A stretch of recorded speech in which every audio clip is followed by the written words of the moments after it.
తిరిగి BCN news కి స్వాగతం.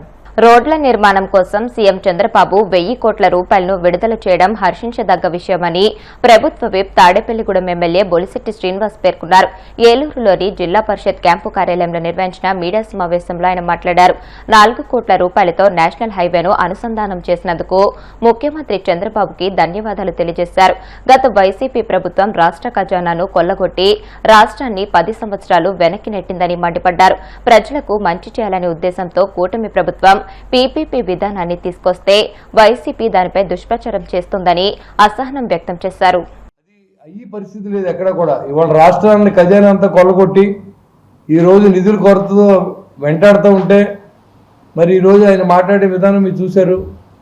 ఎక్కడ కూడా మరి ఏదైతే ఈ కాలేజీలన్నీ కూడా మెడికల్ కాలేజీలని చేయలేమనే ఉద్దేశంతో ఈ ప్రభుత్వం ఏదో రకంగా ప్రజలకు మంచి చేయాలనే ఆలోచనతో పీపీపీ మోడ్లో చేయాలని ఆలోచన చేస్తే అది ఎక్కడ అయిపోతే మళ్ళీ ఈ ప్రభుత్వానికి మంచి పేరు వస్తుంది, అదేవిధంగా చంద్రబాబు నాయుడు గారు మంచి పేరు వస్తుంది అని చెప్పి కూటమి ప్రభుత్వానికి మంచి పేరు వస్తుందని చెప్పి ఆలోచన చేసి ఈరోజు అన్ని చోట్లకి తిరిగి ఈ కాలేజీలు నేను తెచ్చాను, ఇవన్నీ కూటమి ప్రభుత్వం అవ్వకుండా చూస్తుందని చెప్పి దుష్ప్రచారం చేస్తున్నటువంటి జగన్మోహన్ రెడ్డి గారికి మేము అడుగుతున్నాం.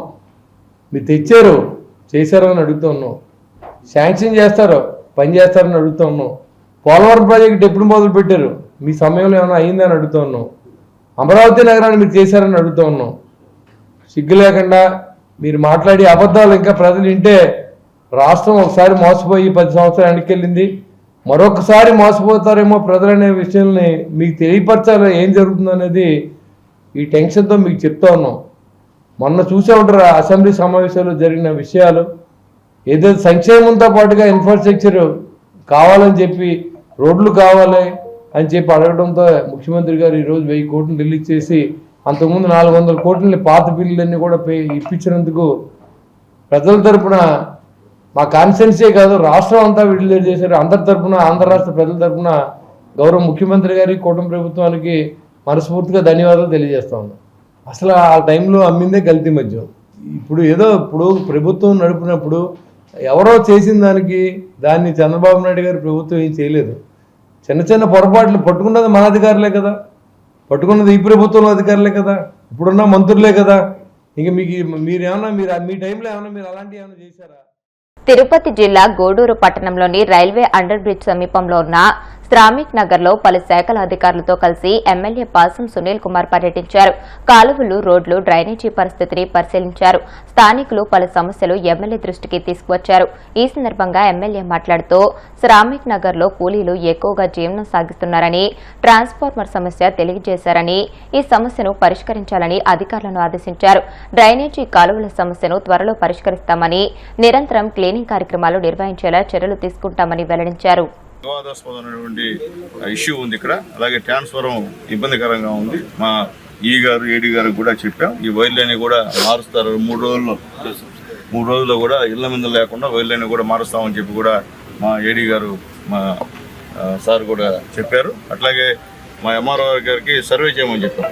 అసలుకి మీ గవర్నమెంట్ ల్యాండ్ ఎక్కడుంది, గవర్నమెంట్ ల్యాండ్ ఎవరు రాకపోయి చేస్తున్నారు, అది ముందు కావాలా. ఎందుకంటే అంతా గవర్నమెంట్ ల్యాండ్ ఆగిపోయేసి ఇది మా స్థలం అని చెప్పి వేరే గందరగోళం చేయడం అనేది కూడా మంచి పద్ధతి కాదని చెప్పి మేము తెలియజేస్తున్నాం. అలాగే ముఖ్యంగా నీళ్ల ప్రాబ్లం ఇబ్బందికరంగా ఉంది, అది కూడా ఎట్లా పోవాలనేది కూడా ఆలోచిస్తామని చెప్పి కూడా మేము తెలియజేస్తున్నాం. అట్లాగే క్యాన్సర్ సంబంధించినటువంటి ముందు ప్రొడక్షన్ సంబంధించినటువంటి వాల్వ్ కూడా ఒకటి ఏర్పాటు చేయాలని చెప్పి మా ఏడీ గారికి తెలియజేస్తున్నాం. అలాగే శానిటేషన్ చాలా ఇబ్బందికరంగా ఉంది. అంతా పేదవాళ్ళు వదిలేస్తే కడుపుడు కోసం బయట పనిచేసేవాళ్ళు చాలా అందరూ కూడా అనారోగ్యాలతో ఉన్నారు. చూస్తుంటే ప్రతి ఇంట్లో కూడా ఒక అనారోగ్యంతో ఏదో ఒక బాధ లేకుండా ఉన్నారు. కాబట్టి వీళ్ళందరూ కూడా నా బాధ్యత. ఎందువల్లంటే నేను కూడా వచ్చిన వాడిని. వాళ్ళందరూ కూడా గతంలో కూడా నన్ను మున్సిపల్ చైర్మన్ అప్పుడు దగ్గర నుంచి వాళ్ళందరూ ఆశీర్వదించారు నన్ను.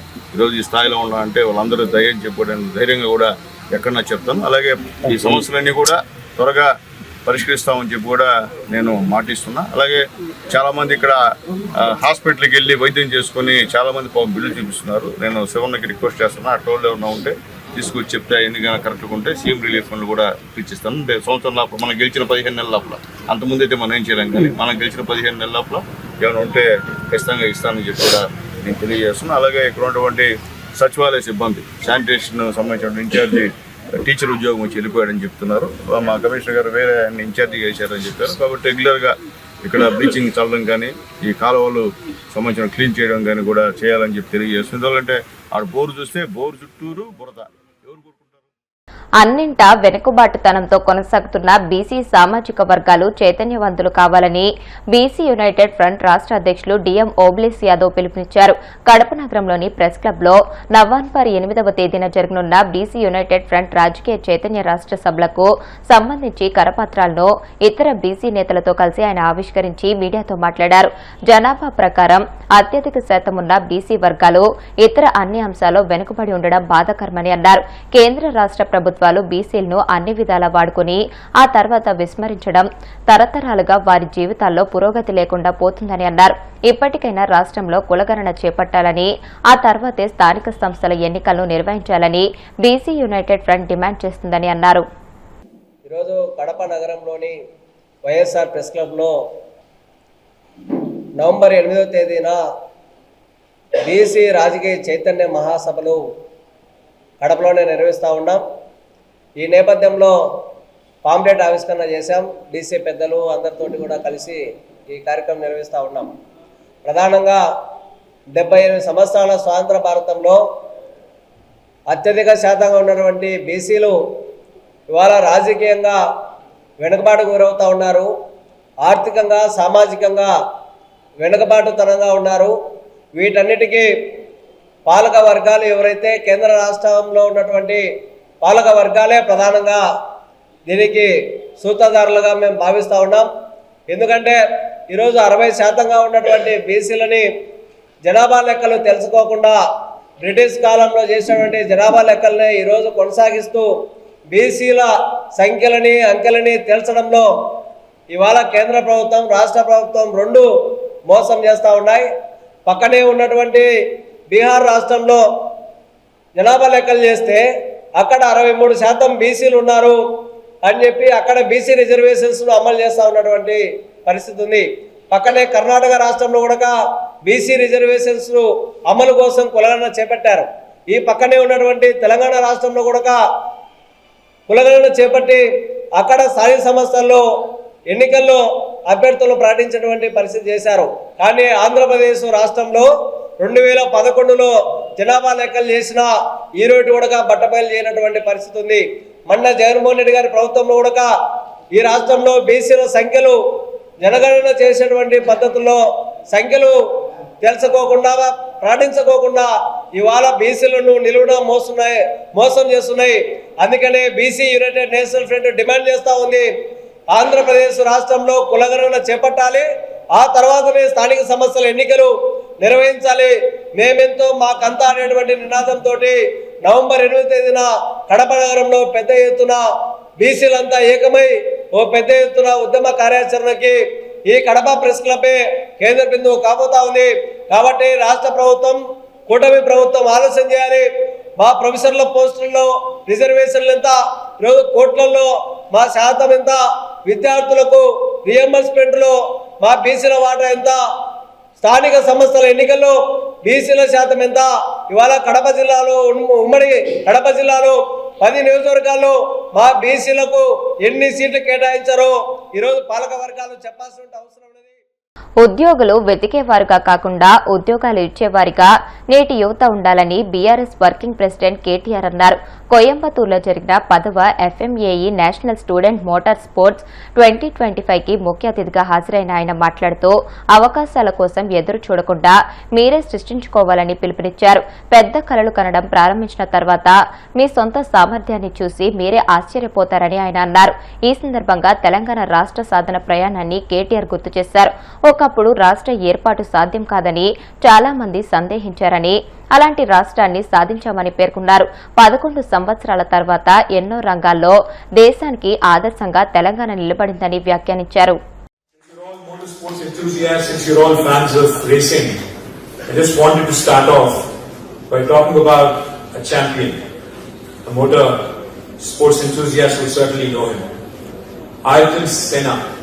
the Formula One champion from Brazil.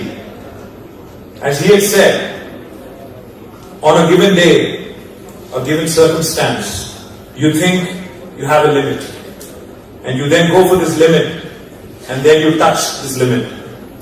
Something happens to you, and then you suddenly realize you can go a bit further.